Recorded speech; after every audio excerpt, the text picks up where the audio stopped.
வாசிக்க கேட்போம். 1 தீமோத்தேயு 4வது அதிகாரம் 1 முதல் 4 வரை.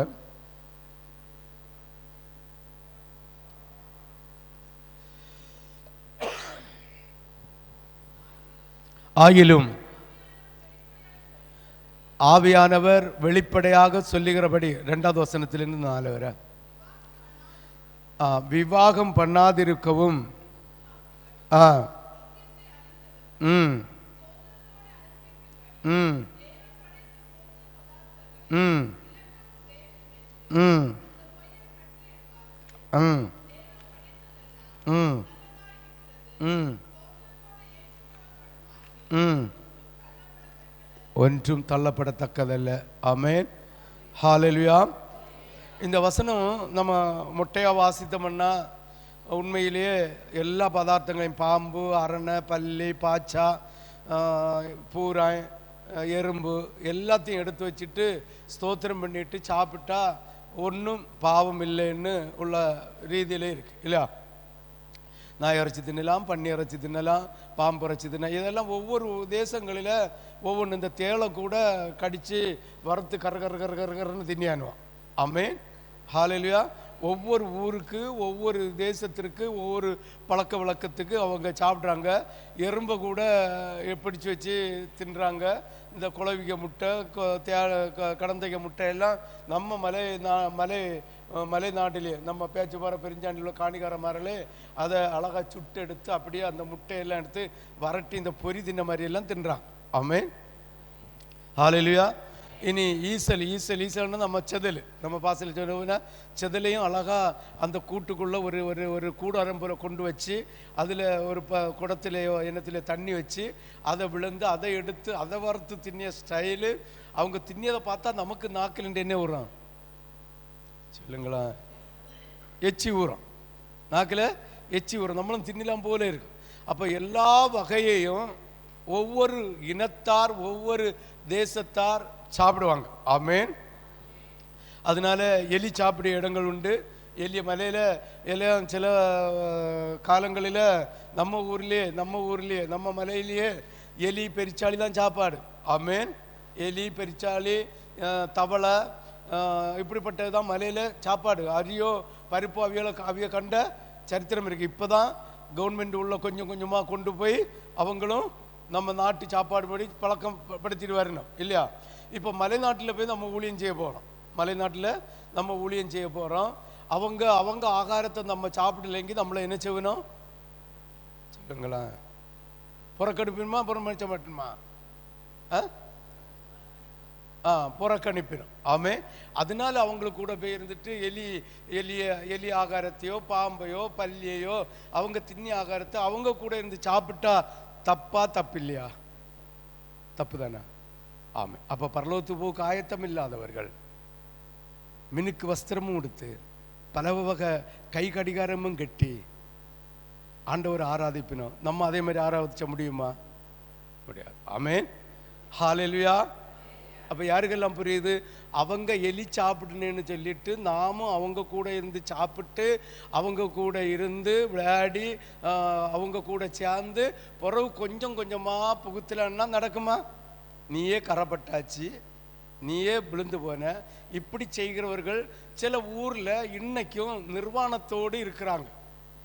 அப்படி இருக்கிற இடம் இன்னைக்கே உண்டு. மலையில் ஒரு 5 வருஷத்துக்கு முன்ன ஊழியத்துக்கு போகும்போது பாஸ்டர் சொன்னார், பாஸ்டர் நமக்கு 2 பேரும் போனால் கூட வீடு சந்திக்க போனால் கூட இங்கண்டே சத்தம் போட்டுன்னு போகணுமா?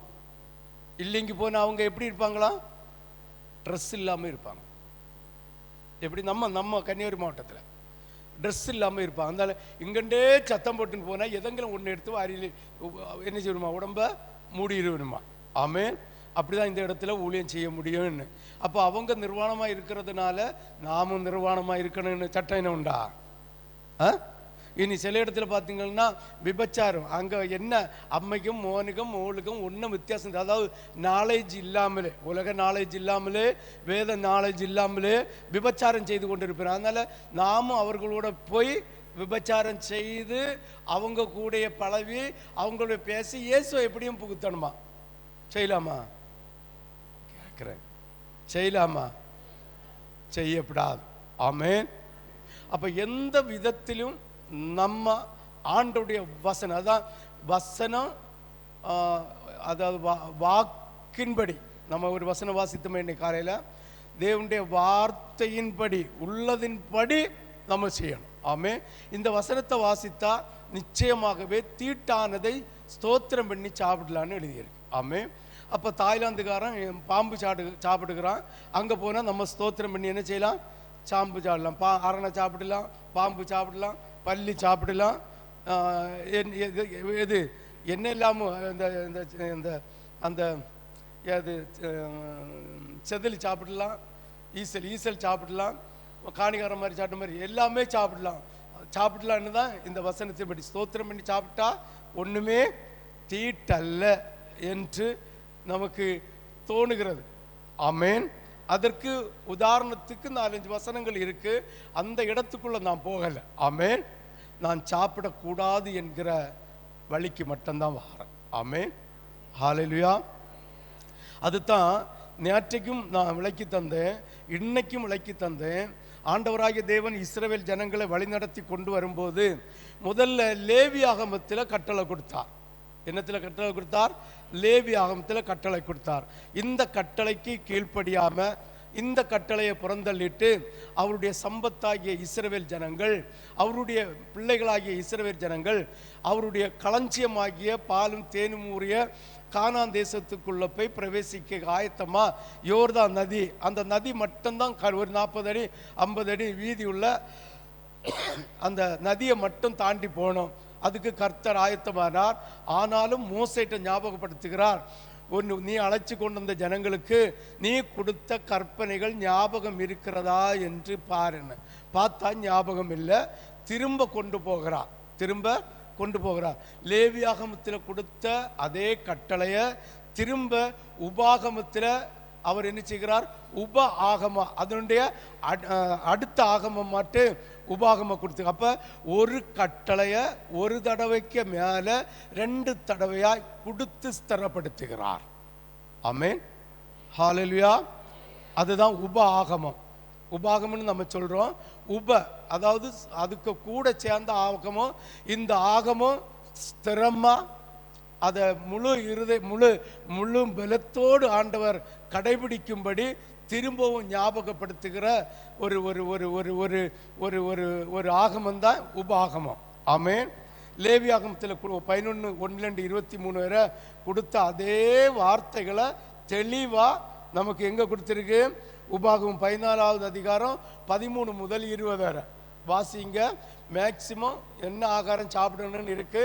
11வது அதிகாரத்திலே இந்த எது சாப்பிடப்படாது, எது சாப்பிடணும், எது தீட்டுள்ளது, எது தீட்டு இல்லாதது, ரத்தம் புசிக்கலாமா புசிக்கக்கூடாதா, அது செய்யலாமா இதை செய்யக்கூடாதா, இப்படி செய்யலாமா இப்படி செய்யப்படாதா, தேமல் வெள்ளை தேமல் உள்ளவை எப்படி இருக்கணும், கருத்த தேமல் உள்ளவை இருக்கணும், குஷ்டம் உள்ளவை எப்படி இருக்கணும், குஷ்டம் இல்லாத இப்படி நிறைய மொட்டை தலை உள்ளவை எப்படி இருக்கணும், மொட்டை தலை இல்லாதவன் மொட்டை தலை இருந்தால் அவன் சுத்தம் உள்ளவன் சொல்லியிருக்கு பைபிளில். ஆமென். மின்னந்தலை முழுக்கையும் தலையில் முட்டையும் விழுந்தா, நம்ம ஊரில் ஒரு பழமொழி சொல்லி தெரியுமா? பணக்கசண்டிடா. யாரெல்லாம் அதை சொல்லி அதை கேட்டிருக்கு? பணக்கசண்டி, அது சுத்தம் உள்ளவர்களா. இனி வெள்ளத்தேமல் அவங்க யாரா? சுத்தம் உள்ளவர்களா. வெள்ளத்தேமல் இருக்கிறவங்கண்டா சொல்லுவாங்க பணத்தேமல்னு சொல்லுவாங்க. உண்மையா இல்லையா? ஆமாம், எங்கள் அப்பாவில் அடிக்கல் சொல்லுவார், ஏன்னா மேலே தேமல் கிடைக்க பார்த்து பையனுக்கு பணத்தேமல் வருது, எங்கன்னு பணம் வருதோ அப்படின்னு சொல்லுவாங்க. ஆமே, அது பணம் வருது என்பதல்ல, வேதத்தில் சொல்லப்பட்டிருக்கிறது சுத்தம். இப்படி 11வது அதிகாரத்திலிருந்து 14வது அதிகாரம் வரை எது செய்யப்படாது என்ன செய்யப்படாதுன்னு கட்டளை கொடுத்துருக்கு. ஆமென். ஹல்லேலூயா. அதேமாரி லேவியாகம் 11-2, 15, 14, 15 அதிகாரம் வரை அதை கொடுத்துருக்கு. அதே கட்டளையை இப்போ லேவியாகமும் 11:1-23 வரை கொடுத்த கட்டளையை உபாகமத்தில் திரும்பவும் கொடுத்து ஸ்திரப்படுத்துகிறார். ஆமென். ஆமென். இதில் இருந்து இந்த ஸ்திரப்படுத்தின உபாகமத்தில் சொல்லப்பட்டிருக்கிற கட்டளையை வானத்திலிருந்து ஒருத்தன் பொத்து வந்து விழுந்து சொன்னாலும் மாற்றக்கூடியது அல்ல. ஆமென். மாற்றக்கூடியது அல்ல. ஆமென். அதுதான் உபாகமம் வாசிங்க 14:3-20 வரை. ஆ ஆ வேகமாக வாசிக்கலாம். ஆ 20 வரை.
மீனில் என்னெல்லாம் சாப்பிடணும்? அப்போ சிதல்னா செல்லு இல்லையா, செல்லும் சிறகும் ரெண்டும் இருக்கணும். சிறகு இருந்துட்டு செல்லு இல்லைன்னா சாப்பிடக்கூடாது, செல்லு இருந்து சிறகு இல்லைங்களும் சாப்பிடக்கூடாது. ஆமே. மீன் வகை என்னெல்லாம் சாப்பிடக்கூடாது? சிதலும் சிறகும் இல்லாததை சாப்பிடக்கூடாது. சிறகு இருந்து சிதல் இல்லை. அப்போ கனவா மீன் தின்னலாமா? வக்கனையாக தின்னலான்னு நினைச்சா அது தீட்டு. அது மாதிரி காக்கை இறைச்சி தின்னப்படாது, கொக்கு தின்னப்படாது. இப்படிப்பட்ட நிறைய பறவைகள் இருக்கு. வாசிங்க, வீட போய் வாசித்துட்டு பார்த்து தின்னுங்க, இல்லையே நீங்க தீட்டுள்ளவர்கள் ஆவீர்கள். இப்படிப்பட்டதை செய்யப்படாது. ஏன்னா கர்த்தர் உங்க பாளையத்தில் உலாவுகிற தேவன். உங்க பாளையம்னா என்னது? உங்க வீடு. உங்க வீடு வச்சுக்கிடுவோம். உங்க சரீரத்தை சொல்ல வேண்டாம். காரணம் எனக்கு மோய் நல்லா நண்டு தின்னுவாய், நல்ல நல்ல நல்ல என்ன கனவா தின்னுவாய், அதனால அவன் தின்னட்டு நம்ம தின்னண்டா இன்னும் ஒதுங்கி இருந்தா. அதனால தான் சொல்றேன், கர்த்தருடைய பாளையம் நம்முடைய வீடு. ஆமே. அப்ப நம்முடைய வீட்டில் ஆண்டவர் இருந்து உலாவணும். அதுக்கு தீட்டானது ஒன்றும் நம்ம வீட்டில் என்ன செய்யப்படாது, இருக்கப்படாது. உபாகமும் 13வது அதிகாரம் ஒரு வசனம் நான் 1ஆம் தேதி தந்தேன் தெரியுமா? 23:14 வாசித்துட்டு 13 வாசிக்கணும். உபாகமும் 23:14 வாசித்துட்டு 13 வாசிக்கணும். 14 வாசிங்க. உன் தேவனாகிய கர்த்தர் உன்னை இரட்சிக்கவும் உன் சத்துருக்களை உனக்கு ஒப்பு கொடுக்கவும் உன் பாளையத்துக்குள்ளே உலாவிக்கொண்டு. பாளையம்னா அவங்க தங்கின இடத்துல என்ன செய்யாரு? உலாவிக்கொண்ட வீடுன்னு வச்சுக்கொள்ளுமே, வீட்டில் உலாவி கொண்டிருக்கிறார். ஆகையால் உன்னிடத்தில் அசூசியான, அதாவது தீட்டான கனவா மீன் தின்னினது, நண்டு மீன் தின்னியது, வாழை மீன் தின்னியது, இல்லை பன்னி இறைச்சியை தின்னியது, இல்லைங்க கொக்கை பிடிச்சி தின்னியது, இல்லைங்க ஆந்தை பிடிச்சி தின்னியது, கொக்குருவை பிடிச்சி தின்னியது, இப்படிப்பட்ட காரியங்களை எல்லாம் செய்கிறது அசூசியான ஒன்று. ஆமென். முந்தின வசனத்தை வாசிங்க பார்ப்போம். 13வது வசனம். நீ யுத்தத்துக்கு போகிற பாளையத்துக்கு நான் அங்கே உலாவி கொண்டிருப்பேன். யுத்தத்துக்கு போகும்போது நீ ஆயுதத்தை கொண்டு போற. அதுக்கு கூட ஒரு குச்சியை வச்சுல சொல்லியிருக்கார். கோல் என்னத்துக்கு தெரியுமா? சின்ன பிள்ளைகள் அடி கொடுக்க. அப்படிதானே? அப்படிதானே? இல்லை, அது என்னத்துக்குன்னு கேட்டா வாசிங்க. இருக்க கடவுது மலை ஜாதிக்கு, அதாவது நீ அவுட் சைடு போகும்போது மண்ணை தோண்டி இருந்துட்டு மூடி போடணுமா.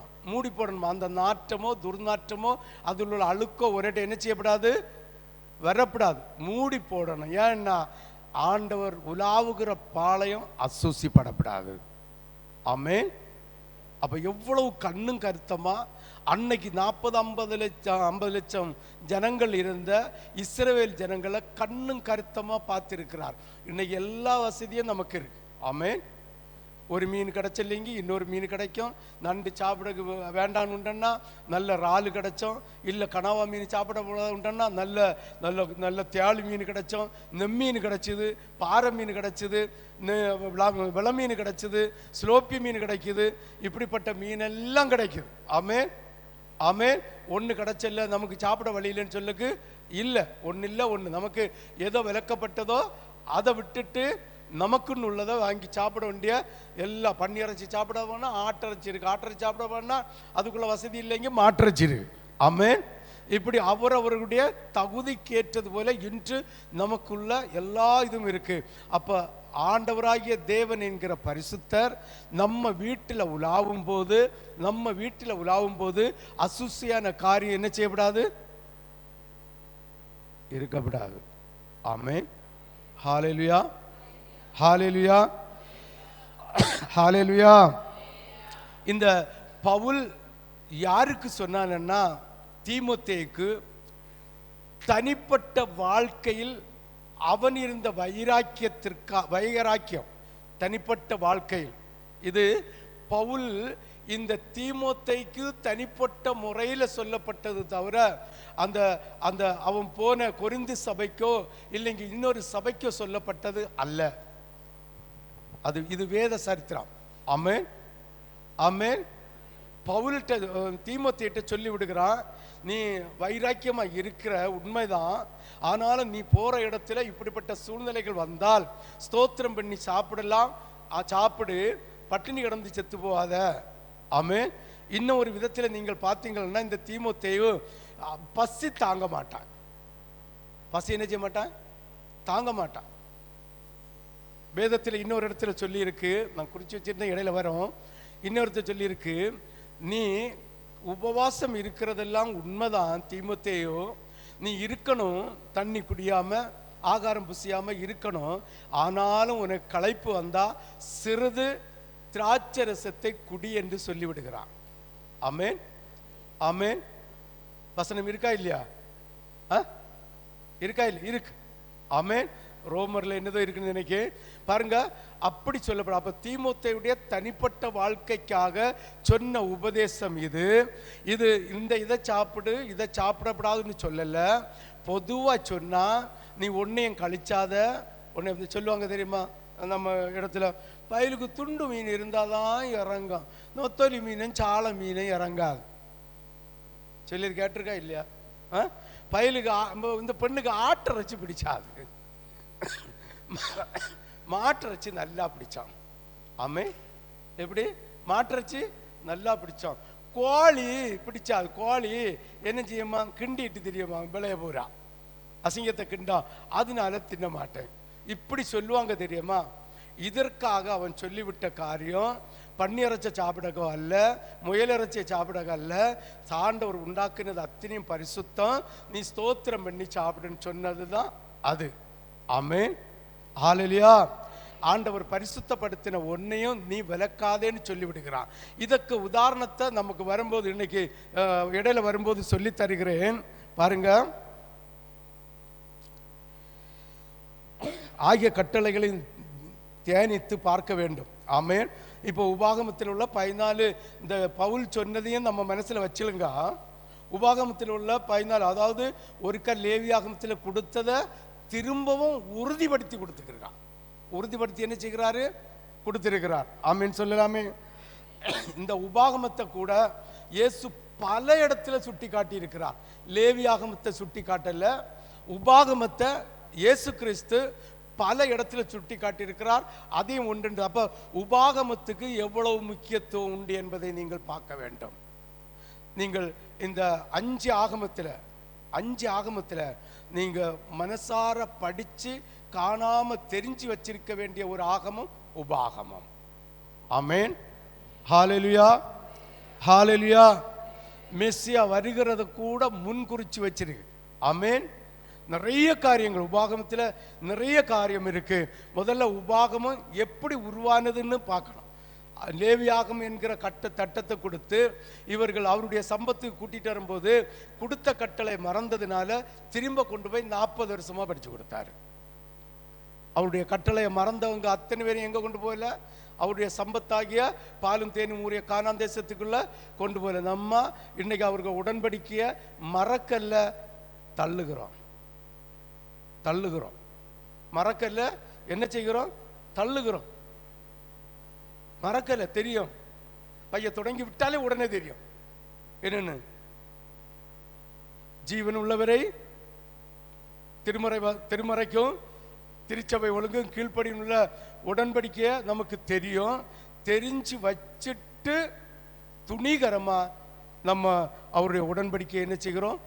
மீறுகிறோம். ஆமென். ஹல்லேலூயா, ஹல்லேலூயா. பாருங்க, இந்த உபாகமத்தின் சிறப்பு, ஆண்டவராகிய தேவன் ஒரு சில வசனங்களை மட்டும் தந்துட்டு போறேன், சுட்டி காட்டின இடம். ஆமென். மத்தேயு எழுதின சுவிசேஷம் 4வது அதிகாரம் 4வது வசனம். வேகமாக போனோம். மத்தேயு 4:4. அவர் பிரதியுத்தரமாக, மனுஷன் அப்பத்தினாலே மாத்திரமல்ல புறப்படுகிற ஒவ்வொரு வார்த்தையினாலும் பிழைப்பான் என்று எழுதியிருக்கிறது. ஒன்ன மனசுல வச்சிருங்க. 2வது 7வது வசனத்தை வாசி. அதற்கு இயேசு, உன் தேவனாகிய கர்த்தரை பரீட்சை பாராது இருப்பாயாக என்று எழுதியிருக்கிறது என்று சுட்டி காட்டுகிறார். அப்படியே 10வது வசனத்தை வாசி. அப்பொழுது இயேசு, அப்பாலே போ சாத்தானே, பணிந்து கொண்டு, இந்த 3 வார்த்தையும் பிசாச எதிர்த்து சுட்டி காட்டின தேவ வசனம் உபாகமம். வாசியுங்கள். உபாகமம் 8வது அதிகாரம் 3வது வசனம். அவர் உன்னை சிறுமைப்படுத்தி உன்னை பசியினாலும் வருத்தி மனுஷன் அப்பத்தினாலும், இந்த வசனத்தை தான் அவர் என்ன செய்கிறாரு? பிசாசிட்ட சுட்டி காட்டுகிறார். ஆமென். அப்படியே 6வது அதிகாரம் 16வது வசனம். 6:16.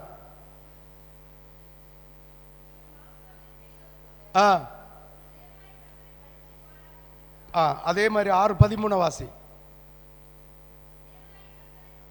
பயந்து புரிஞ்சுதா? 3 தடவை அவர் சுட்டி காட்டின இடம் அத்தனையும் உபாகமம். பிசாச மேற்கொள்வதற்காக, பிசாச மடங்கடிப்பதற்காக சுட்டி காட்டின இடம் உபாகமம். அப்போ உபாகமத்துக்கு எவ்வளவு, 66 புஸ்தகத்திலையும் உபாகமத்துக்கு எவ்வளவு முக்கியத்துவம் இருக்குன்னு நாம் புரிந்து கொள்ள வேண்டும். ஹல்லேலூயா, ஹல்லேலூயா. மத்தேயு 22 வாசி. 22:37 வாசி. மிகப்பெரிய கற்பனை. இயேசு அவனை நோக்கி, பாருங்க, ஆண்டவராகிய தேவன் புதிய ஏற்பாட்டு காலத்தில் ஒரு பெரிய கற்பனை கொடுத்தார். என்னது முதல்ல கற்பனை?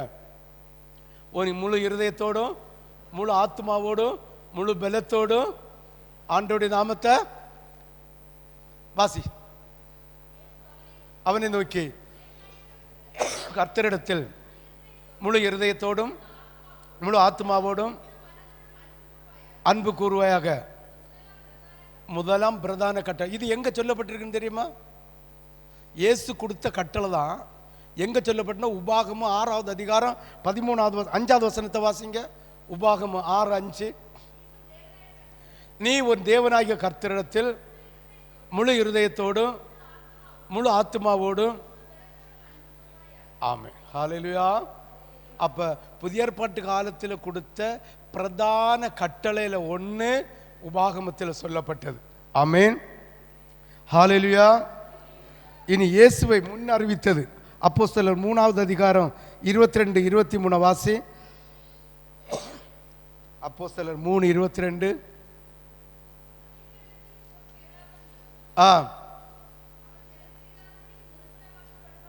அப்போஸ்தலர் 3:22. மோசே பிதாக்களை நோக்கி, உங்கள் தேவனாகிய கர்த்தர் தீர்க்கதரிசியை எழும்ப பண்ண. அப்படியே 23 வாசி. எல்லாவற்றிலும் செவி கொடுப்பீர்களாக. அந்த தீர்க்கதரிசியின் சொல் கேளாதவன் எவனோ நிர்மூலமாக்கப்படும். ஆமென். இனி 7:37 வாசி. அப்போஸ்தலர் 7:37. இஸ்ரவேல் புத்திரரை நோக்கி, உன் தேவனாகிய கர்த்தர்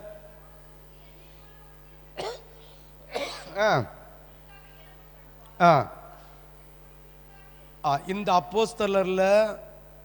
அப்போஸ்தலர்ல சொல்லப்பட்டிருக்கிற வசனம் உபாகமும் வாசி. உபாகமும் 18:15-19 வரை. உன் தேவனாகிய கர்த்தர் என்னை போல தீர்க்கதரிசியை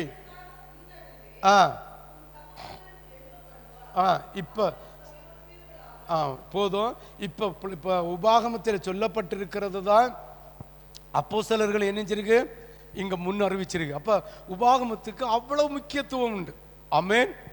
உபாகம் என்கிறது ஆண்டவர் கொடுத்த கட்டளையை மறந்து போன ஜனங்களுக்கு திரும்ப உறுதிப்படுத்தி, அதாவது மரண நாள் வரைக்கும் உன்னுடைய சந்ததியும் சந்ததியின் சந்ததியும் அறியும்படிக்கு திட்டகாத்திரமாக கொடுத்த ஒரு ஆகமம் தான் உபாகமம். அதில் சொல்லப்பட்ட கட்டளை தான் இந்த தீட்டுள்ளதை சாப்பிடக்கூடாது, தீட்டு இல்லாததை சாப்பிட வேண்டும் என்று. ஆமென். ஹல்லேலூயா, ஹல்லேலூயா, ஹல்லேலூயா. இனி தீமோத்தேயுக்கு வருவோம். இப்போ புரிஞ்சுதா உங்களுக்கு? உபாகமத்தில் உள்ள முக்கியத்துவம் புரியணும். அந்த உபாகமத்தில் உள்ள வசனத்தை கர்த்தர் முன்மொழிச்சிருக்கிறார். லேவியாகமத்தில் கொடுத்த கட்டளைய இவர்கள் மறந்ததினால திரும்ப கூட்டி கொண்டு வந்து அந்த ஜனங்களுக்கும் கொடுத்து, அந்த ஜனங்கள் செத்த பிறகு அவர்களுடைய சந்ததிகளுக்கும் கொடுத்து தான் அவருடைய சம்பத்தை எங்க கொண்டு போனார்? அவருடைய களஞ்சியத்துக்கு கொண்டு சேர்த்தார். ஆமென். அப்போ உபாகமத்துக்கு அவ்வளவு முக்கியத்துவம் உண்டு. உபாகமத்தில் சொல்லப்பட்டிருக்கிற ஒரு வசனத்தையும் அவமதிப்பாய் தள்ளக்கூடியது அல்ல. ஆமென். ஹல்லேலூயா. இது இப்படி இருக்க இனி நமக்கு எங்க போவோம்? தீமோத்தேயு. அப்போ உபாகமத்தில் சொல்லப்பட்ட தீட்டுள்ளது, தீட்டு இல்லாதது, இரத்தம் புசிக்க கூடாது, இப்படி சாப்பிடக்கூடியது, சாப்பிடக்கூடாதது, எது அசுசியானதெல்லாம் நமக்கு தந்திருக்கிற கட்டளை எல்லாம் நிஜம்தான். இதுல எந்த மாற்று கருத்தும் கிடையாது. இதை மனசுல ஆணித்தரமா வச்சிருங்க. பவுல் சொன்னதையும் மனசுல வச்சிருங்க. பவுல் தீமோத்தேயுக்கு தனிப்பட்ட முறையில கொடுத்த வசனம் தான், வார்த்தை தான் இந்த வார்த்தை. இது எந்த அளவுக்கு உண்மை, அவன் சொன்னது உண்மைதான், நம்ம எடுத்துக்கொள்ளுகிறது தான் சரியில்லாதது. அவன் சொன்னது 100க்கு 100 உண்மை. குழம்பி போகக்கூடாது. என்ன செஞ்சிடக்கூடாது? குழம்பி போகக்கூடாது. பவுல் தீமோத்தேட்ட தனிப்பட்ட முறையில் சொன்னது உண்மை. நம்ம அதை விளக்கி எடுக்கிறது தான் வித்தியாசமா இருக்கிறது. அந்த விளக்கத்துக்கு நிறைய பைபிள்ல இருக்கு. 1-2 உங்களுக்கு தரும்போது அது உங்களுக்கு புரியும். ஆமென். அவன் சொன்னது ரைட், வசனம் தப்பல்ல. அவன் தனிப்பட்ட முறையில் பன்னி இறைச்சி தின்னாதேன்னு சொல்லல, தின்னுன்னு சொல்லல, எலி இறைச்சி தின்னுன்னு சொல்லல, விலக்கப்பட்ட ஆகாரத்தை நீ சாப்பிடுன்னு சொல்லல. ஆண்டவர் படைத்ததெல்லாம் நல்லா இருக்குது, நீ ஸ்தோத்திரம் பண்ணி சாப்பிட வேண்டியதை சாப்பிடு. ஆமென், ஆமென், ஆமென், ஹல்லேலூயா. அதனால பவுல் சொன்ன வசனம் தப்புன்னு இந்த இடத்துல சிந்தித்தால் உனக்கும் எனக்கும் பாவம் உண்டாகும். ஆமென். தப்பல்ல, அதை புரிஞ்சு கொள்ளுகிற விதம் தப்பு. நான் 1-2 உதாரணம் தரும்போது நம்ம எல்லாருக்கும் புரியும்.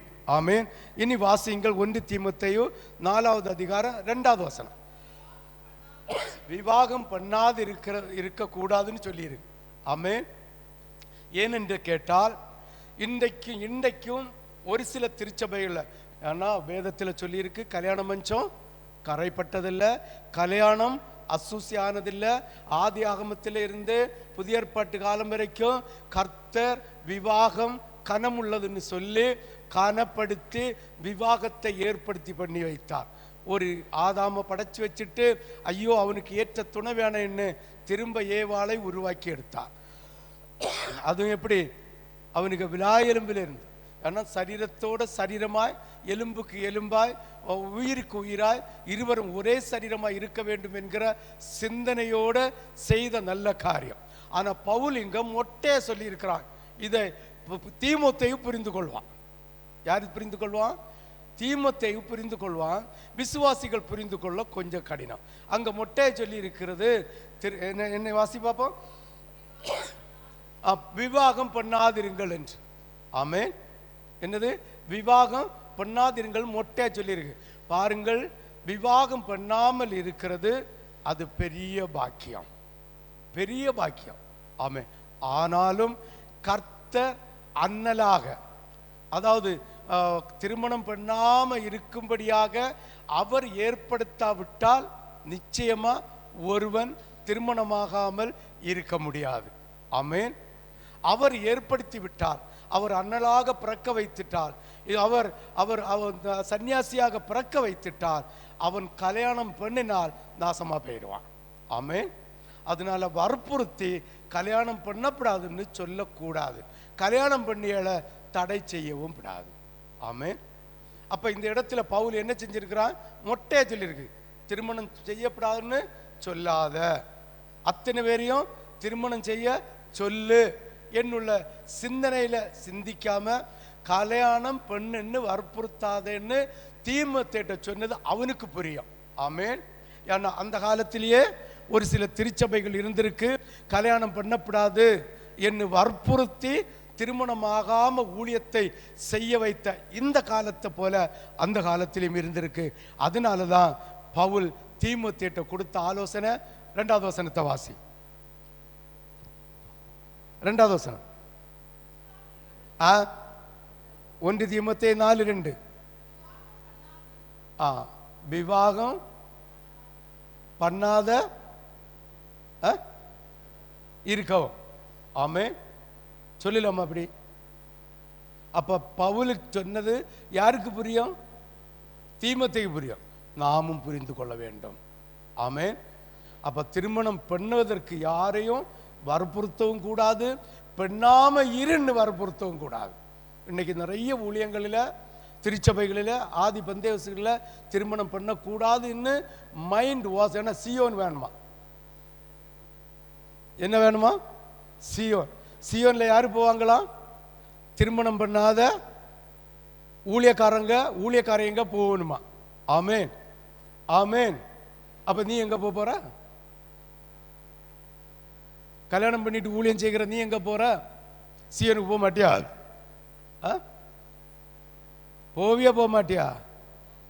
ஏனோக்கு ஏனோக்கு ஏனோக்கு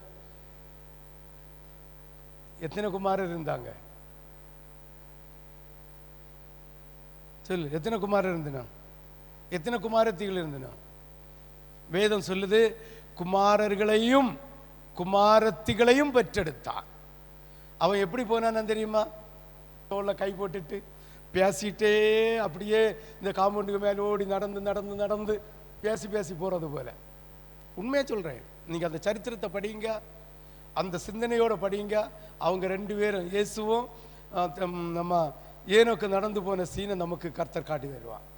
அப்படியே உல்லாசமா பேசி பேசி பேசி பேசி நடந்து நடந்து நடந்து நடந்து எம்மா தீவுக்கு மற்றவங்க 2 பேரும் நடந்து போன போது இயேசுவும் கூட சேர்ந்து போனது போல இந்த இந்த இந்த ஏனோக்கு கூட இயேசு பேசி பேசி பேசி பேசி அப்படியே பரமேறி போயிட்டான். ஆமென். யார் அது? யாரு? குமாரர்களையும் பெற்றெடுத்தவன் எலியா. ரதத்துல, அக்னி ரதத்துல வந்து இறங்குச்சு. எலியா யாருன்னா சுழல் காட்டில் கொண்டு போனான். ஆமென். சுழல் காட்டில் என்ன செஞ்சிட்டாரு? கொண்டு. இவன் கல்யாணம் கழியாதவன், அவன் கல்யாணம் கழிச்சவன். அப்ப கல்யாணம் கழிஞ்சவனும் சியோனுக்கு போகலாம், கல்யாணம் கழியாதவர்களும் என்ன செய்யலாம்? சியோனுக்கு போகலாம். பாருங்க, வேதத்தின்படி விவாகம் செய்யக்கூடாது என்று சொல்லக்கூடாது. ஆனால் தேவனின் உத்தரவின்படி திருமணம் செய்யாமல் இருப்பவரை கட்டாயப்படுத்தவும் கூடாது. ஏனென்றால் தேவன் நஸ்ரேனாக தெரிந்து கொண்ட மனுஷன் அல்லது மனுஷியை திருமணம் செய்ய சொல்லுகிறது அயோக்கியத்தனம். அதே போல ஆமென் ஆமென் ஆண்டவர் நசரேனாக தெரிந்து கொண்ட பிள்ளைகளை விவாகம் செய்ய வச்சா யாரு? அயோக்கியத்தனம். அடுத்து கர்த்தர் குடும்பமாக இருக்க வேண்டிய பிள்ளைகளை நசரேனாக நீ மாறு என்று வற்புறுத்தினால் அதுவும் அயோக்கியத்தனம். ஆமென். இனி 3வது வசனத்தை வாசி. 3-4 விசுவாசிகளும்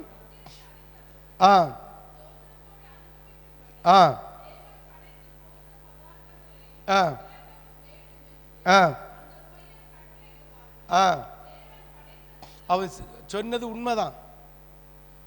நான் இப்போ ஒரு உதாரணத்தை சொல்லுவேன், அப்போ உங்களுக்கு புரியும். பவுல் சொன்னது உண்மை. ஆமென். ஹல்லேலூயா. ஆண்டவர் படைத்தது அத்தனையும் சாப்பிடப்படாது, இதை சாப்பிடு அதை சாப்பிடுன்னு சொல்லுவாங்க. அப்படி சொல்லி அதை கேட்காதுங்க.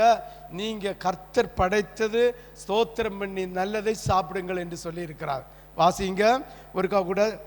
தேவன் படைத்ததெல்லாம் நல்லதுதான், எது தகுதியானது என்று பார்த்து புசிக்க வேண்டும்.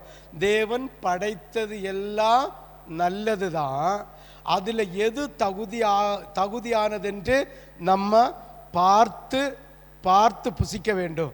ஏனென்றால் போஜன பதார்த்தத்தை எல்லாம் படைத்து வைத்துவிட்டு நல்லது என்று கண்டார் என்று தேவன் சொன்னார். ஆமென். போஜன பதார்த்தம், மீன், மிருகங்கள் அத்தனையும் படைச்சு வச்சுட்டு ஆண்டவர் சொன்ன வார்த்தை நான் நல்லதென கண்டேன். ஆதியாகமம் 1வது அதிகாரம் 21 முதல்ல வாசி. ஆதியாகமம் 1:21. தேவன் மகா மச்சங்களையும் ஜாதியின்படியே திரளாய் ஜனிப்பிக்கப்பட்ட சகலவித நீர்வாழும் ஜந்துக்களையும் சிறகுள்ள ஜாதியான சகலவித பட்சிகளையும் சிருஷ்டித்தார். அப்ப அந்த இதில் சிறகுள்ளதும் சிதல் உள்ளதும் 2 இல்லாததும் 1 உள்ளதும் 1 இல்லாததையும் எல்லாம் யாரு தான் படைச்சது? சொல்லுங்களா, யாரு படைச்சது? சத்தமா படைச்சு வச்சுட்டு என்ன என்னாரு? படைச்சு வச்சுட்டு என்ன என்னாரு? படைச்சதெல்லாம் நல்லது என்று கண்டார். அப்ப தேவன் உருவாக்கி வச்சிருக்கிற ஆகாரம் அத்தனையும் நல்லதுதான். ஆமென். நல்லதுதான். தீட்டானது, தீட்டுள்ளது, தீட்டு இல்லாதது எல்லாத்தையும் கர்த்தர் படைச்சு வச்சுட்டு சொன்னார் நான் நல்லதென கண்டேன். ஆமென். ஹல்லேலூயா. பால்டாலையும் படைச்சு வச்சுட்டு நல்லதுன்னா கண்டார். ஏன்னா நம்முடைய ஆகாரங்களை சாப்பிடக்கூடிய தாவரத்தை அழிக்கிற பூச்சிகளை கொல்வதற்கு பால்டால் அவசியம். ஆமென். அது நீ சாப்பிட்டா உனக்கு நல்லதா கெட்டதான்னு பார்த்து என்ன செய்யணும்? சாப்பிடணும். பால்டால நீ குடிச்சா என்ன செஞ்சு போவ? செத்து போயிடும். ஆமென். ஹல்லேலூயா. அப்ப நல்லா புரிஞ்சுக்கணும், கர்த்தர் சமுத்திரத்தில் படைச்ச அத்தனை நீர்வாழ் ஜனங்களையும் பார்த்து எல்லா ஜந்துக்களையும் பார்த்து கர்த்தர் சொன்ன வார்த்தை நான் நல்லதென கண்டேன். அப்ப கர்த்தர் படைத்தது ஒன்றும் மோசமானது அல்ல. ஒவ்வொன்றும் ஒவ்வொரு விதத்தில் உலகத்தில் மனுஷனுக்கு பிரயோஜனப்பட்டு கொண்டே இருந்திருக்கலாம். ஆமென். இனி 25 வாசி.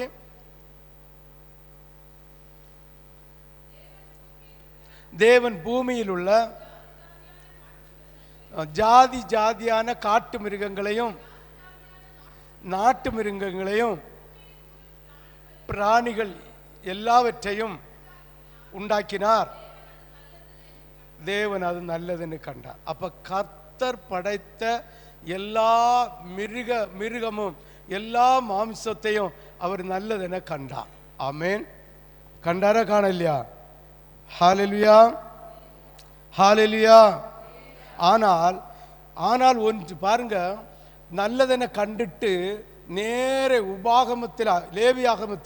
உபாகமத்தில் அவர் சொல்லுகிற வார்த்தையை நாம் சற்று புரிந்து கொள்வோமானால் இதில் தான் மனுஷனுக்கு நல்லதையும் கெட்டதையும் தீட்டுள்ளதையும் வேறு வேறாக பிரித்து வைக்கிறார். பாருங்க, இதே போலாம் ஆதாமும் ஏவாளையும் கொண்டு வச்சார். எங்க கொண்டு வச்சாரு? ஏதேன் தோட்டத்தில். ஆமென், ஹalleluya, ஹalleluya. ஏதேன் தோட்டத்தில் கொண்டு வச்சார். வாசிங்களா, ஆதியாகமம் 2வது அதிகாரம் 8, 9 ஆகிய 2 வசனங்களையும். தேவனாகிய கர்த்தர் கிழக்கிலே ஏதேன் என்னும் ஒரு தோட்டத்தை உண்டாக்கி, நான் உண்டாக்கின மனுஷனை, அதுல நான் உண்டாக்கினேன் வந்தா, நாமும் வந்தா, நாம்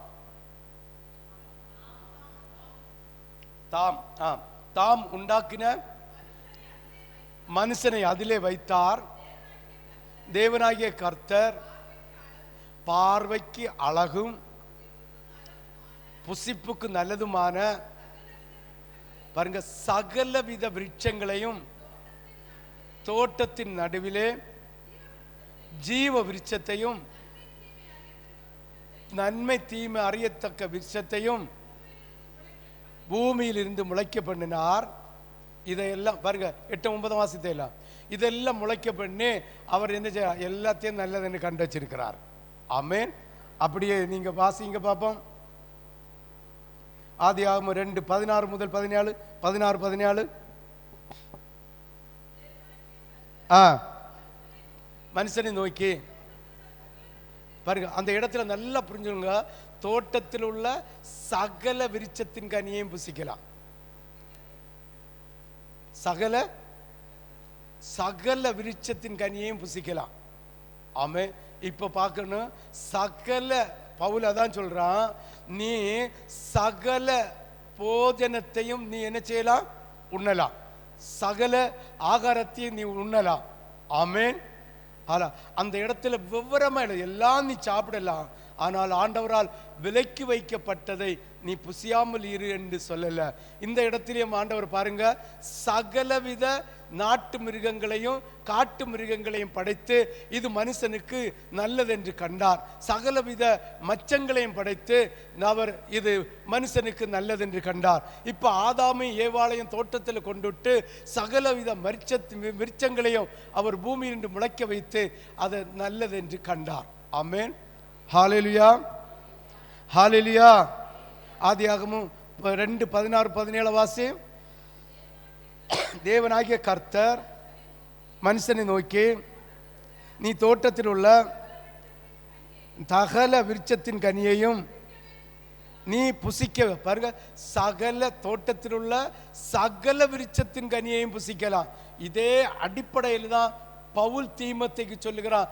ஆண்டவர் எடுத்து 2வது கூறுகிறார், சகல விருட்சத்தின் கனியை நீ புசிக்கலாம். ஆனால் ஒன்று, தோட்டத்தின் நடுவில் இருக்கிற நன்மை தீமை, அதாவது உன்னுடைய ரட்சிப்பின் மகிமையை அற்று போகக்கூடிய தேவனுடைய அந்த அந்த உன்னதமான மகிமையை இழந்து போகக்கூடிய, ரட்சிப்பின் சரீர வஸ்திரத்தை இழந்து போகக்கூடிய, மகிமையின் சரீரத்தை இழந்து போகக்கூடிய அந்த ஒரே ஒரு கனியை மட்டும் நீ புசியாதேன்னு சொன்னார். ஆமென். அதை புசிக்கிறதுனால என்ன செய்வ? அவர் முதல்ல என்ன சொன்னாரு? வாசிங்க, 16வது வசனத்தை வாசி. தேவனாகிய கர்த்தர் மனுஷனை நோக்கி, தோட்டத்தில் உள்ள சகல விருட்சத்தின் கனியையும் நீ புசிக்கவே புசிக்கலாம். இப்படி என்ன சொன்னாரு? தோட்டத்தில் உள்ள சகல விருட்சத்தின் கனியை புசிக்கவே புசிக்கலாம் என்று சொல்லிவிட்டு அவர் போகல. அவர் அடர்ந்த ஞானம் உள்ளவர், அவர் மகிமை நிறைந்தவர், அதுக்கு அடுத்து என்ன நடக்கும் என்பதை அறிந்து வைத்திருந்தவர். அதனால மனுஷனை பார்த்து சொன்னார், ஆனா ஒன்னே ஒன்று உனக்கு விளக்குகிறேன். 17வது வசனத்தை வாசி. ஆனாலும் நன்மை தீமை அறியத்தக்க விருட்சத்தின் கனியை புசிக்க வேண்டாம். நாளிலே சாவேன்னா உயிரை சொல்லல, ஜீவன், கர்த்தருடைய ஜீவன், பரிசுத்த ஆவியை, அந்த மகிமையை நீ இழந்து செத்து போவாய், அவனுடைய ஆவிக்குரிய சரீரம் செத்து போவோம் என்று எச்சரித்தார். ஆமே. அங்க பவுல் என்ன சொல்றான்? ஆண்டவர் படைத்ததெல்லாம் நல்லது, அதை நீ ஸ்தோத்திரத்தோட புசின்னு சொல்றான். ஆமென். ஆமென். ஆண்டவர் தீட்டானதையும் நல்லதையும் படைத்து வைத்துட்டு அவர் சொல்லுகிறார், நான் படைத்ததெல்லாம் நல்லதென கண்டேன். அது மிருகத்தையும் கடல் அதாவது நிலத்தில் வாழுகிறதையும் தண்ணீரில் வாழுகிறதையும் நல்லதென கண்டேன் என்று சொல்லுகிறார். சொல்லிட்டு லேவியாகமத்திலையும் உபாகமத்திலையும் விலக்கப்பட்டதை விலக்கி வைக்கிறார், சேர்த்து கொள்ளப்படுகிறதை சேர்த்து வைக்கிறார். இதே போலதான் ஆதாமும் ஏவாளையும் தோட்டத்தில் கொண்டு விட்டுட்டு, இந்த தோட்டத்தில் இருக்கிற சகலவித விருட்சத்தையும் நீ புசிக்கலாம், ஆனால் ஒன்னே ஒன்று, உன்னுடைய ஆவிக்குரிய சரீரம் தீட்டுப்பட்டு போகாதபடிக்கு, உன்னுடைய ஆவிக்குரிய சரீரத்தை நீ இழந்து போகாதபடிக்கு இந்த ஒரு விருட்ச நன்மை தீமை அறியத்தக்க இந்த ஒரு விருட்சத்தின் கனியை நீ புசிக்கப்படாதுன்னு சொன்னார். ஆமென். ஹல்லேலூயா. எதை செய்யப்படாதுன்னு சொல்லியமோ அதை செய்து காட்டுகிறதா மனுஷனுடைய வேலை. ஆமென், ஆமென். எதை செய்யப்படான்னு சொல்லியோமோ அதை செய்து காட்டுவோம், எதை செய்யன்னு சொல்லியோமோ அதை செய்ய மாட்டோம். காலேஜ் படிக்கணும்னா அது முடியாது, வேலைக்கு போவாதேன்னா அதை தான் செய்வோம். ஆமென். ஹல்லேலூயா, ஹல்லேலூயா. எதை செய்யப்படாதுன்னு சொல்லியோமோ அதை செய்து காட்டியதும், எதை செய்யக்கூடாதுன்னு சொல்லியிருக்கோ, எதை செய்யலாம்னு சொல்லியிருக்கோ அதை செய்யாமல் இருக்கிறதும் தான் மனுஷனுடைய புத்தி. அன்னையிலே இருந்து ஆதாம விழிச்சு அழகா சொன்னார், டே மனுஷா, இந்த விருட்சத்தில் இந்த தோட்டத்தில் உள்ள அத்தனை நீ சாப்பிடலாம் என்ன சொல்லிட்டு திரும்ப விளக்கி கொடுக்கிறார், இதை மட்டும் நீ சாப்பிடாத. இதை மனைவிட்டையும் சொல்லிட்டாங்க. புருஷന്മാர்களே கவனிங்க, நல்ல கவனிங்க. நல்லவங்க தான், நம்மளை பாதுகாக்கிறவங்களா, நமக்கு ஆகாரம் சமைச்சு தாரவங்க தான், நம்மளை சந்தோஷப்படுத்துகிறவங்க தான், நம்மளை குளிப்பாட்டுறவங்க தான், எல்லாம் தான். ஆனாலும் பொம்பளை சொல்லியதை தேவனுக்கு சித்தமான இருந்தா கேளு, மற்றதை விட்டுரு. ஆமென். ஹல்லேலூயா, ஹல்லேலூயா, ஹல்லேலூயா. இனி ஆதியாகமம் 3வது அதிகாரம் 1 முதல் 7 வரை, தேவன் படைத்த ஆகாரம் எல்லாம் நன்மைக்கு தான், ஆனாலும் அதில் ஒரு சிலதை கர்த்தர் விலக்கி வைத்தார். அதை புதிய ஏற்பாட்டு விசுவாசிகள் புசிக்க கூடாது. அதை மீறி புசித்தால் ஆவிக்குரிய சரீரம் நஷ்டப்பட்டு போய்விடும். வாசி 3வது அதிகாரம் 1 முதல் 7. கர்த்தர் உண்டாக்கின காட்டு ஜீவன்களை பார்க்கிலும் சர்ப்பமானது தந்திரம் உள்ளதா இருந்தது.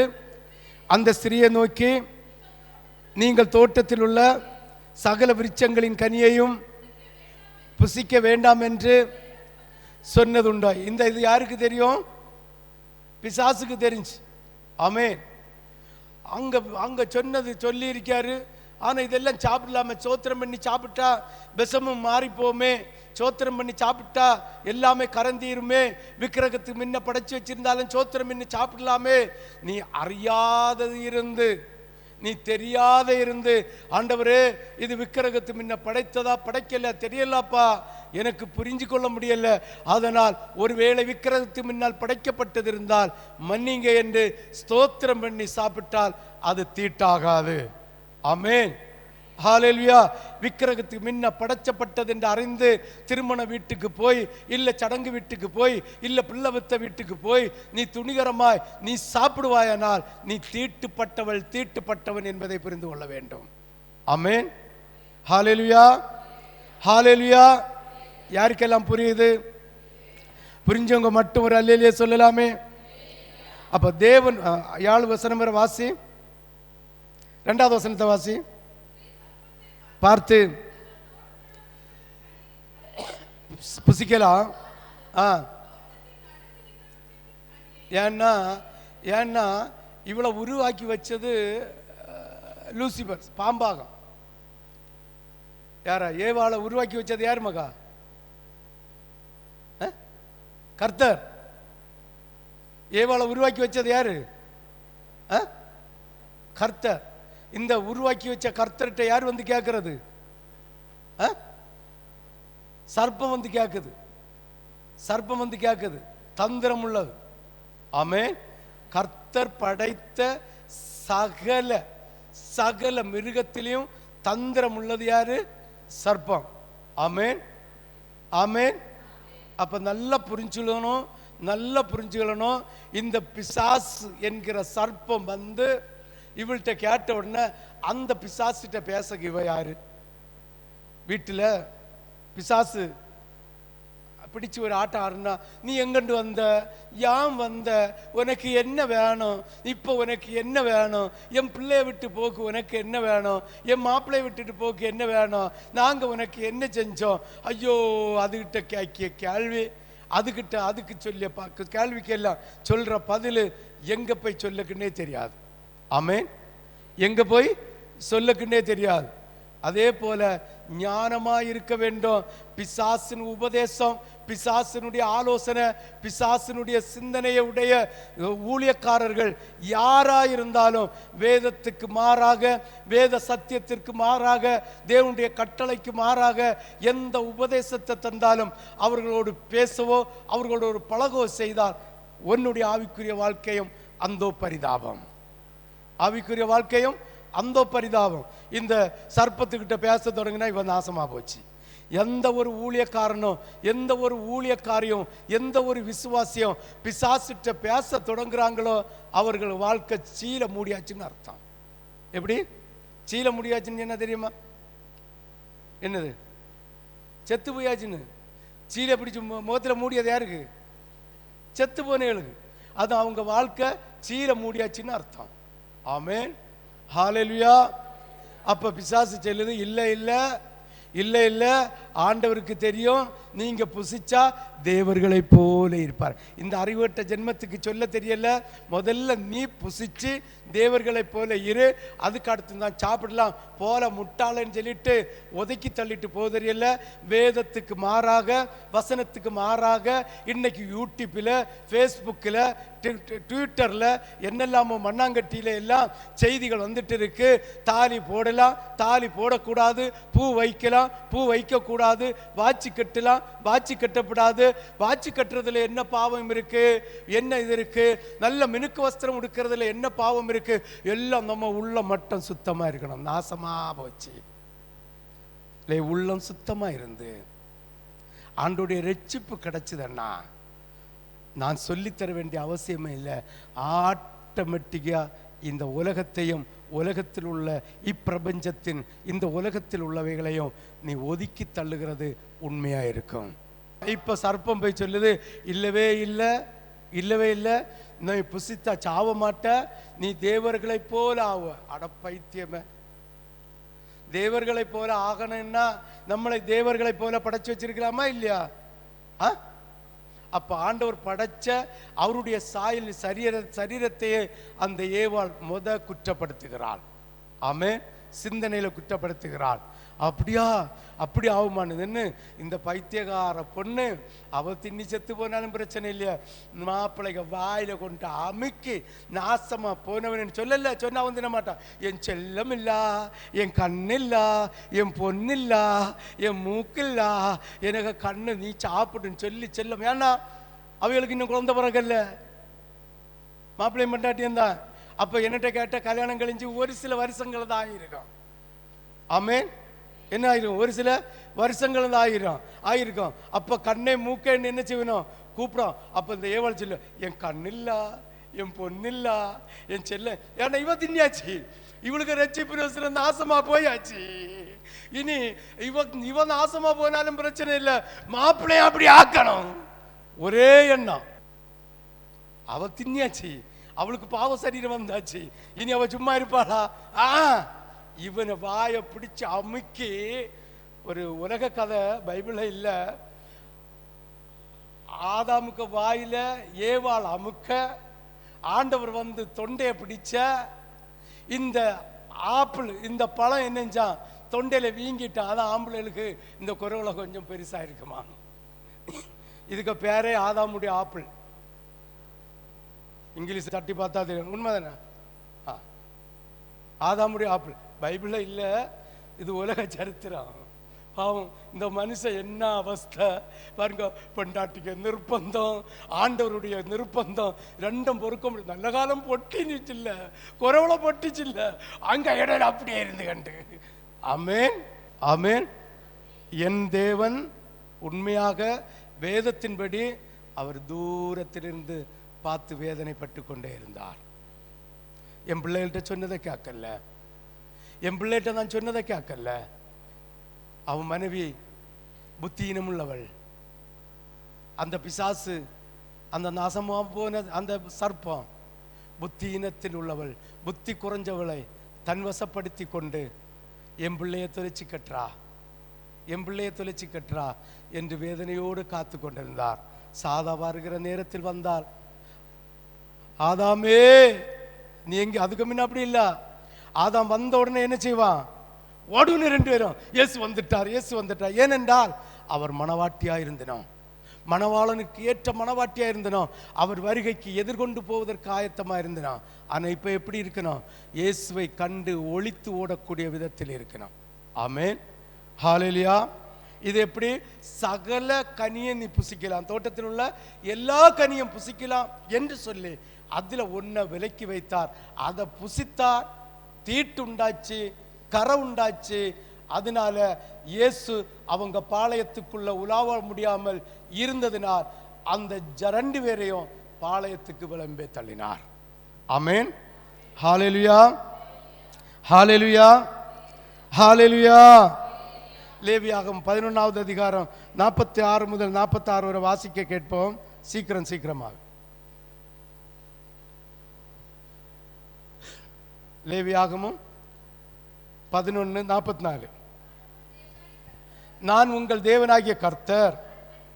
நான் எப்படி? உங்க தேவன் யாரு? பரிசுத்தர். ஆகையால் எப்படி பாருங்க, நல்லா புரிஞ்சுடுங்க. ஊறுகிற எந்த பிராணியிலும் உங்களை தீட்டுப்படுத்தாமல் உங்களை பரிசுத்தமாக்கி கொண்டு பரிசுத்தராய் இருப்பீர்களாக நான் உங்கள் தேவனாய் இருக்கும்படி உங்களை எகிப்து தேசத்திலிருந்து வரப்பண்ணின கர்த்தர் நான் பரிசுத்தர். ஆகையால் நீங்களும் பரிசுத்தராய் இருப்பீர்களாக. ஆமென். 45 46 வாசித்தாச்சுல்ல? 44 வாசித்தா? 46 வாசி. சுத்தமானவருக்கும் அசுத்தமானதற்கும் புசிக்கத்தக்க சந்துகளுக்கும் புசிக்க தகாத சந்துகளுக்கும் வித்தியாசம் பண்ணும் பொருட்டு போறோம். ஆமென், ஹல்லேலூயா, ஹல்லேலூயா, ஹல்லேலூயா. பாருங்க, நான் உங்கள் தேவனாகிய கர்த்தர், நான் பரிசுத்தர். ஆகையால் தரையில் ஊறுகிற எந்த பிராணிகளிலும் உங்களை தீட்டுப்படுத்தாமல் உங்களை பரிசுத்தமாக்கி கொண்டு பரிசுத்தராய் இருப்பீர்கள். சாப்பிடிய எந்த வகையிலும் தீட்டுள்ள ஆகாரத்தை நீங்கள் சாப்பிடாமல் இருங்கள். பாருங்க, மத்தேயு 5வது அதிகாரம் 14 to 20 வரை வாசி. மத்தேயு 5 14 to 20. பாருங்க, நல்லா புரிஞ்சுக்கலுங்க. பவுல் சொன்னது எந்த முறை மேல சொன்னா, யாருக்கு சொன்னா, எப்படி சொன்னான்னுள்ளதை நான் உங்களுக்கு சொல்லி தந்தேன். அதனால அதை ஒரு பொருட்டா எடுக்கக்கூடாது. அதனுடைய ஆழத்தில் நம்ம போனா இதெல்லாம் புரியும். இப்ப பாருங்க, நியாயப்பிரமாணம் வாசி. நியாய பிரமாணத்தை ஆகிலும் தீர்க்க தரிசனங்களை ஆகிலும், அப்ப இயேசுவும் இயேசுடைய சீசர்களும் நியாய பிரமாணத்தை அழிச்சவரில் நிறைவேற்ற வந்தார்கள். ஆமென், ஹல்லேலூயா. அது எத்தனாவது வசனம்? 5:14 18 வாசி. வானமும் பூமியும் ஒளிந்து போனாலும் நியாய பிரமாணத்தில் உள்ளது எல்லாம் நிறைவேறும் காலம் வரைக்கும் ஒரு சின்ன எழுத்தாகிலும் அந்த எழுத்தினுடைய உறுப்பாகிலும் ஒளிந்து போகாது என்று சத்தியம் போட்டு சொல்லுகிறார். ஆமே. இப்ப அந்த வசனம் இன்னும் புரிஞ்சிருக்கும். ஆமே. இப்ப எத்தனாவது வசனம் படிச்சு முடிஞ்ச? 18 19 வாசி. ஆகையால் எந்த கற்பனைகள் எல்லாவற்றிலும் சிறிதான ஒன்றையாகிலும் மீறி அவ்விதமாய் மனுஷனுக்கு போதிக்கிறவன் பரலோக ராஜ்யத்தில் பாச்சு. எப்படி? அப்ப மாறி போதிச்சவனுக்கும் பரலோகத்தில் இடம் இருக்கு. அப்ப பரலோக ராஜ்யத்தில் ஒரு இடம் இருக்கா இல்லையா? இருக்கா இல்லையா? இல்லையா? போச்சு. பரலோகத்தில் பெரியவன் ஒருத்தன் இருக்கிறான், அதுக்கு எதிர்புறம் சிறியவன். சிறியவன் ஒருத்தன் இருந்தால் பெரியவன் ஒருத்தன் இருப்பான். உண்டா இல்லையா? அப்ப பரலோக ராஜ்யத்தில் சிறியவன் என ஒருவன் என்ன செய்கிறான்? இருக்கிறான். ஆமென். ஹல்லேலூயா, ஹல்லேலூயா, ஹல்லேலூயா. அப்ப பொய்யாட்டு சின்ன உறுப்பை பெரிய தப்பு செய்யண்டாம். சின்ன ஒரு எழுத்தையோ உறுப்பையோ மாறி பேசினாலும் பரலோகத்தில் ஒரு இடம் இருக்கா இல்லையா? ஆமென். ஹல்லேலூயா, ஹல்லேலூயா. இனி 20 வாசிங்க. வேத பாரகர் நீதியிலும் நம்ம நீதி அதிகமா இராவிட்டால், பாத்தியலா பாத்தியலான்னு கேட்க, சிறியவர் எனப்படுவனும். ஆனா பழைய ஏற்பாட்டு காலத்தில் உள்ள நீதியிலும் அதே வாசி பாப்போம், வாசி. வேத பாரகர் நீதியிலும்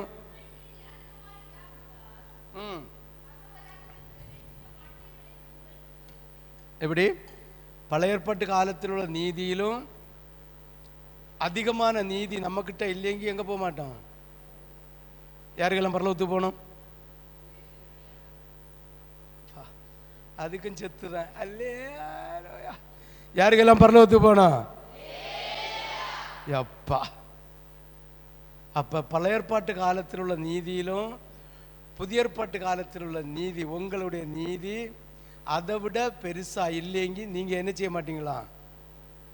என்ன செய்ய மாட்டீங்களா? போக மாட்டீங்களாம்.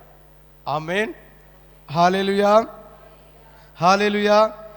மத்தேயு 15:1 முதல் வாசி. மத்தேயு 15:1 முதல். அப்பொழுது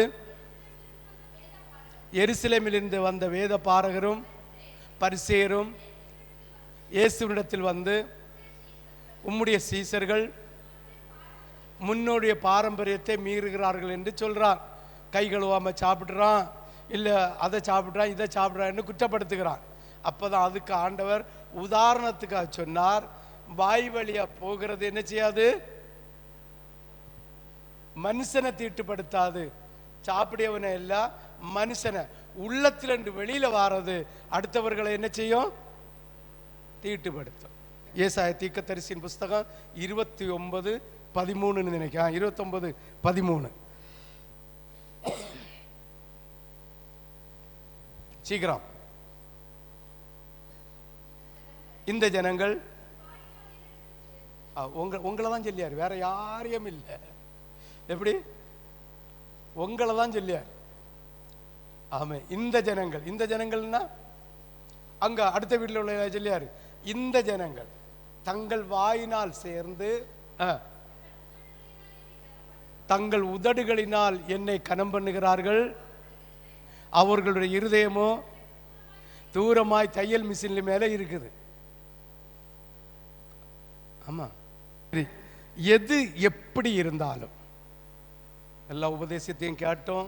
உலகம் எப்படியே இருக்கட்டும், எது எப்படி இருந்தாலும் புதிய ஏற்பாட்டு விசுவாசிகள், நம்ம புதிய ஏற்பாட்டு விசுவாசிகளா பழைய ஏற்பாட்டு விசுவாசிகளா சொல்லுங்களா? புதிய ஏற்பாட்டு விசுவாசிகள்.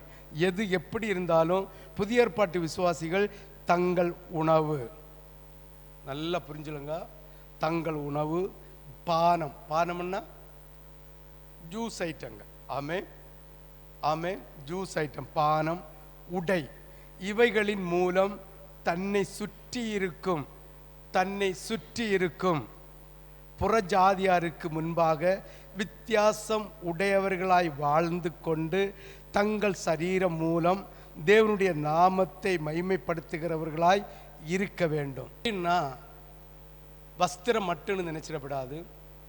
நம்ம சரீரத்துக்கு மேலே அணிகிற அத்தனையும், ஆமென், உடை அலங்காரம், ஆமென், உணவு பானம், உட்காருங்க, உடை அலங்காரம் அத்தனையும் பாருங்க, நல்லா புரிஞ்சுலுங்க.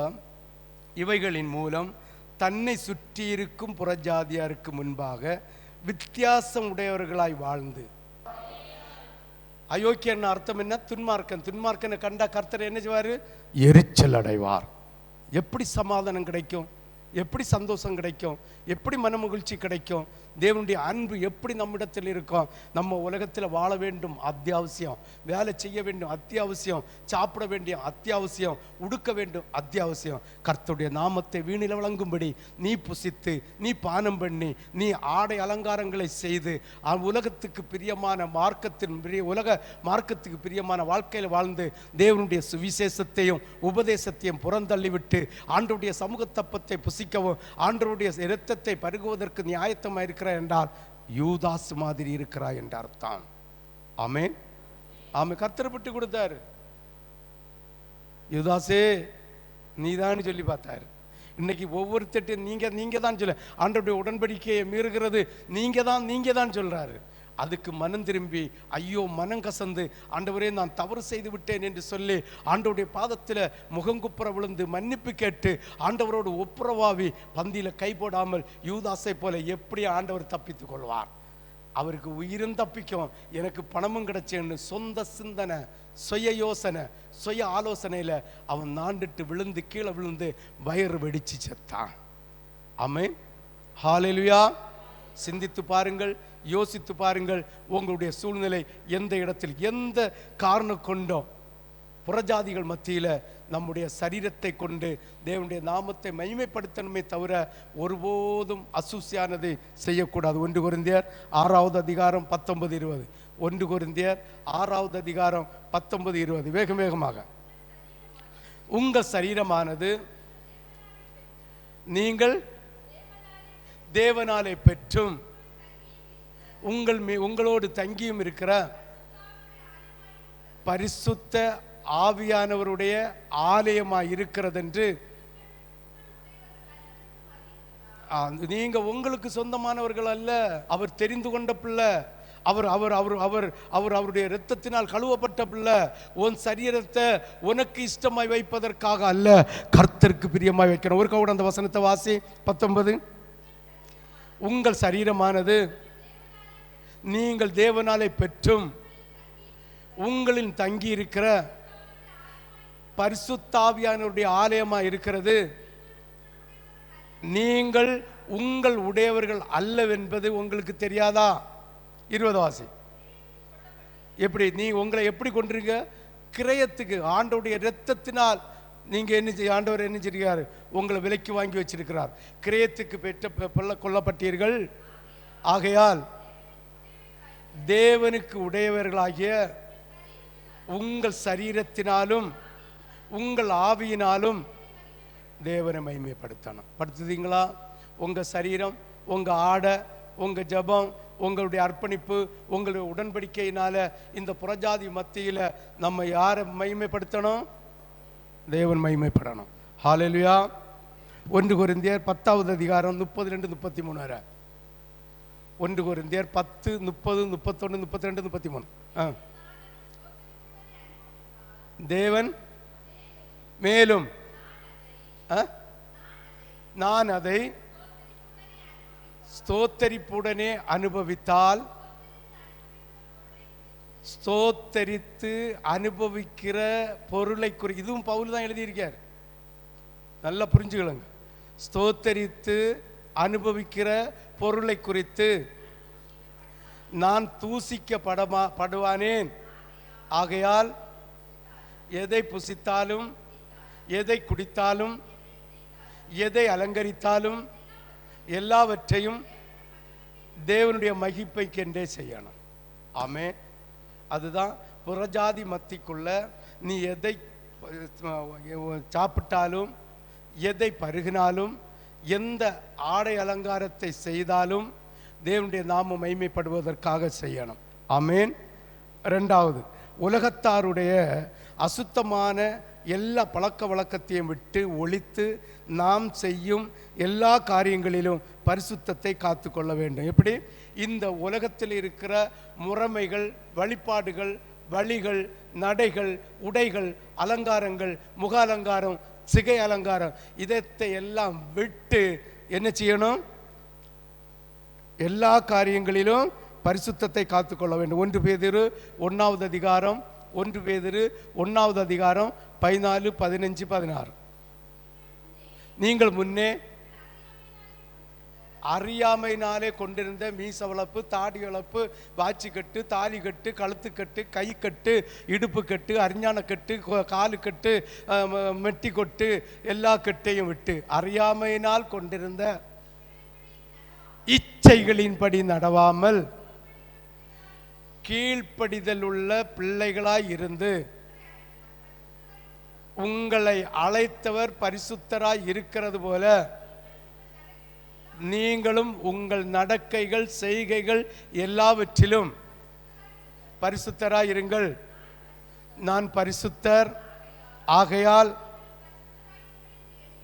நீங்களும் பரிசுத்தராய் இருங்கள் என்று எழுதியிருக்கிறதே. 15 முடிஞ்சு அப்படிதானே? 16 வாசி. நான் பரிசுத்தர் ஆகையால் நீங்களும் பரிசுத்தராய் இருங்கள் என்று எழுதியிருக்கிறது. ஆமென். இது எங்க எழுதியிருக்கு? உபாகமத்தில் எழுதியிருக்கு, லேவியாகமத்தில் எழுதியிருக்கு. ஆமென். இப்போ நல்லா புரியணும். நம்ம சரீரத்தை கொண்டு கர்த்தருடைய நாமத்தை வீணில வழங்கப்படாது. நம்ம உணவை கொண்டு கர்த்தருடைய நாமத்தை வீணில வழங்கப்படாது. நம்ம குடிக்கிற பானத்தை கொண்டு கர்த்தருடைய நாமத்தை வீணில வழங்கப்படாது. நம்மை அணிகிற ஆடை அலங்காரத்தை கொண்டு கர்த்தருடைய நாமத்தை வீணில வழங்கப்படாது.